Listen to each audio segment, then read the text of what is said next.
I'm back. Hello. Welcome to Mari's View. I'm Mari. Today we're going to be talking about self-love. Yes, we are. And this channel is surrounded by overall well-being, improving your overall well-being. But today we're going to focus on self-love because that is very important. Okay? More specifically, we'll say applying self-worth and love to yourself. I got my little notepad here, okay, so I don't forget anything. Now, I want to say and admit something. This is something that I had a really hard time applying to myself, and I didn't even realize it. So I know I'm not the only one that goes through this. For example, say you have a best friend and they're in a relationship with someone that you know is not for them. You can see that they're not compatible and it's not going to work, and they're a douchebag and they don't deserve your friend. Okay? But for some reason, when it's you make all the excuses in the world for the person. You know what I mean? But that's something that I had a problem with. It's like I would be able to give great advice and to see everyone else's worth, but when it came to mine, I was willing to compromise. Whoa. What? I was willing to compromise my own self-worth. Yeah, I said it. It took me being disrespected and just walked all over and just spat on and beat up. Literally. But it took a lot for me to get to where I am now, to the point where I'm not compromising. I'm not compromising. And I'm not going to allow anyone to disrespect me. The first point that I want to talk about is exactly what self-love is. Self-love is having boundaries. And it doesn't have to be a romantic relationship, just having boundaries in general. Having boundaries with your coworkers, having boundaries with your family, having boundaries with your friends, and having boundaries with yourself. Okay? And creating a boundary and not allowing anyone or yourself to cross the boundary. Okay? Having self-respect and high self-esteem. Don't let anyone or even yourself try to steer you in the direction of having low self-esteem. Like if you feel like you look good and you say you look good, then you look good. Don't allow anyone to say you're doing too much, or that you're over the top, or you're just too much, like doing too much for yourself. That doesn't make any sense. Okay? And also self-care. Taking care of yourself mentally, physically, and emotionally. These are all, and I'm sure there's other things, but right now I'm just going to focus on those three things. High self-esteem, self-respect, that's together. High self-esteem and self-respect, and self-care. In my humble opinion, those are very crucial. That is a crucial part of the foundation of self-love. Okay? Next point. What contradicts this? Now, this is what's going to tell you if you love yourself or not. This is going to tell you if you compromise your self-worth or not. Okay? Sacrificing yourself for someone else. Sacrificing your happiness, your time, and your values and your morals. Sacrificing any of those things for someone else is in direct contrast with loving yourself. Healthy boundaries, high self-esteem, and self-respect. Accepting less than you deserve, allowing people to cross your boundaries, making excuses for them contradicts having love for self. If you do any of those things, on a consistent basis, you do not love yourself. I'm sorry. I'm sorry to break it to you. You don't love yourself. And sometimes it's hard to really admit that to yourself. It's really hard to admit that I don't really love myself, because why would you be accepting the things that you are accepting that are not good for you? If you truly love yourself, you would not do it, right? You would say that to a friend, you would say that to a family member. If a family member was abusing drugs every single day and you seen the toll it was taking on them, but they kept doing it, but they insisted that they loved themselves to you, you're gonna be like, if you really loved yourself, feel me? And you can't help but to think that, because it's obvious, it's right there in your face. But when it's you, it's kind of harder. It's harder to accept that. It's harder to accept that if you're in a relationship with someone that's constantly cheating on you, and you're still with them, or you keep going back to them, or if someone is putting their hands on you in a relationship and you keep going back to them, that is a clear sign that there's something wrong. You are looking for love in someone else, and you're trying to find love in someone else that you don't have within yourself, and you're never going to find it. I'm going to say that again. You're never going to find love in someone else that you do not have within yourself. So that's going to bring me to my next point. Why? Why do people do that? Why would you do that? Why would you go and try to look for love in someone else? Why?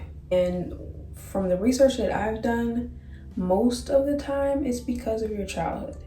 Most of the time it's because of the way you were treated as a child. You were neglected, you were abused in some type of way, or you had an absent parent, emotionally absent parent, or maybe you lost your parents at a young age, or maybe you were adopted into a terrible family or something. I don't know what your situation is. That's something that you have to find out for yourself, on why you're accepting less than you deserve in a relationship, or looking for love in another person. Only you know why you're doing it, if you really dig deep and do the work and try to figure out why. But from my research, I'll say most of the time, from what I've seen, it has to do with your childhood. It has to do with something that you went through as a child that traumatized you in some way, shape, or form. And you grow up into an adult, not realizing what you're doing, or into a teenager, and you start dating and you don't realize what you're doing. And then you keep finding yourself in relationship after relationship that it's just resulting in the same thing. It's just nothing's changing.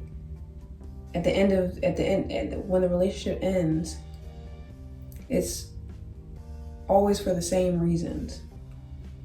And you have to really think, or you have to really take a step back and really sink into yourself to understand why.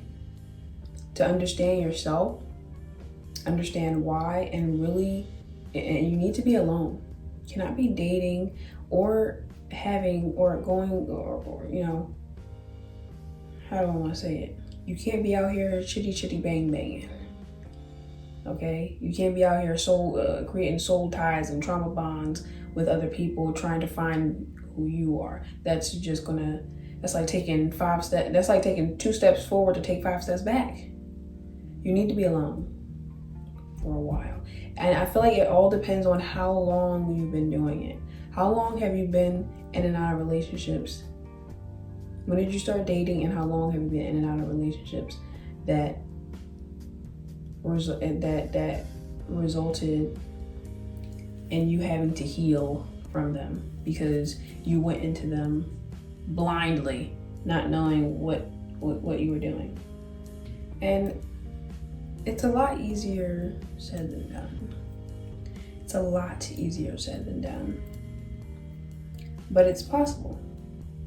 I am a walking testament of that. I am going to share this with you. Not too much. I was in and out of relationships since I was 12 years old. Yeah. And all I wanted was a healthy relationship. I know now that all I wanted was a healthy relationship, but back then, what I thought a healthy relationship was not a healthy relationship. What I thought a healthy relationship was lacked boundaries, self-respect, self-care, eventually at some point, and high self-esteem. The real issue, I feel like the most important one, is boundaries. If you don't have any boundaries, you can walk into the most dangerous situations. You can walk into very dangerous situations. Okay? And I had to learn that. I'm just now finally getting to a point where it's like I'm tired of learning this lesson and I'm done. It took me, I'll say, about 28 from 12 to 28 to learn healthy boundaries, not to let people just do whatever they want to you just because you love them, just because you see the potential in them, because that could get you fucked up. That's gonna get you fucked up. And I got fucked up a couple times because of that. I was literally, like, the perfect way I can describe it is, I was thinking about this the other day. I was imagining my boundaries in like a short clip, like me just standing there, and all of my not all of them, but some of the people that I was in relationships with, like, that really crossed my boundaries, like, disrespectfully. Like, I imagined them just punching me in the face and me not get knocked down and being like, oh, it's okay. I understand why you punched me in the face. I understand that you went through this when you were a child and that you never really dealt with it. And now you're an adult and you just don't know how to deal with it. And it's okay because I understand. And I understand that you punched me in the face. And they say, I'm sorry I punched you in the face. I'm never gonna punch you in the face again. And I say, okay, I know you can change. And then he punched me in the face again. I'm like, oh, it's okay. I know why you punched me in the face. It's hard, it's not easy to change. I understand why you punched me in the face. But don't punch me in the face again, because that really hurts. Okay, I won't punch you in the face. Punch me in the face. From 12 to 28, that was me. Over and over and over and over and over again. And there was times where I would really, like, I would get fed up, like, I'm not dealing with this anymore. And then I would, like, completely separate myself from the person, but, you know, I would come back. Like, I would allow my emotions, you know, I guess, to get the best of me. And she'd be like, oh, it's like, I forgive you. I just want to work this out. Can we just work this out? Now, when I think of doing something like that, all I hear is Shira in my head, like, pick Misha. Pick Misha. Damn, pick Misha. What you doing? You doing that for Mr. Dusty? So yeah, I just wanted to slide that in there. After saying all that, I'll get to my last point. Be wise and apply the knowledge that you know. Apply the lessons that you learn to yourself. Think about what's happening as it's happening and really think about it. Like, my problem was that it's like, I think I have ADHD, so it was like my brain was just moving so fast, where it's like I'm not really thinking, and sometimes I will forget things that happen. The person that was doing me wrong or gaslighting me, they could get away with a lot because I couldn't keep up with my own thoughts. It gets to a point where you need to really take a step back and think about what's happening. Think about if it's happened before, if this is being repeated. How does it make you feel? How do you think how do you think the other person feels about what they're doing? Do you even think that they care? Okay, what do their actions show? What does the person's action show? And believe it. Believe what you see, not what you want to see. Be wise and apply what you already know internally, especially things that's hurt you, or people that have hurt you. Don't allow someone to continuously keep hurting you because you know or feel that they have the potential to not hurt you. Go based off of who the person is now, not who they could be, because there's no guarantee that they can become that person. You can see it, it's okay to see it, but there's no guarantee. There's no guarantee that they'll become that person. So are you willing to risk your life and your time and your energy to wait? I don't think you want to do that. I can tell you right now, it's a waste of time. Don't do it. You're gonna wind up sitting in a corner for 3 years, trying to find yourself again. I'm telling you. And this is what promotes growth within yourself. Having healthy boundaries and high self-esteem and self-respect and taking care of yourself mentally, physically, and emotionally. Once you build that foundation, you will not tolerate any bullshit. That is loving yourself. That is loving yourself. And I really had to learn this, like the women that get called mean and get called bitches, they're not bitches and they're not mean. They respect themselves. They just respect themselves. Most of them. I will say all of them. Most of them just respect themselves. And a lot of people, you're gonna realize once you get to that point, if you're not to that point now, people don't like people that respect themselves. People don't like people, especially manipulators and people and energy vampires and users. They don't like when people have self-respect because they can't take advantage of them. They can't take advantage of them. Once you start having more respect for yourself and having boundaries, now all of a sudden you mean. Now all of a sudden you a bitch.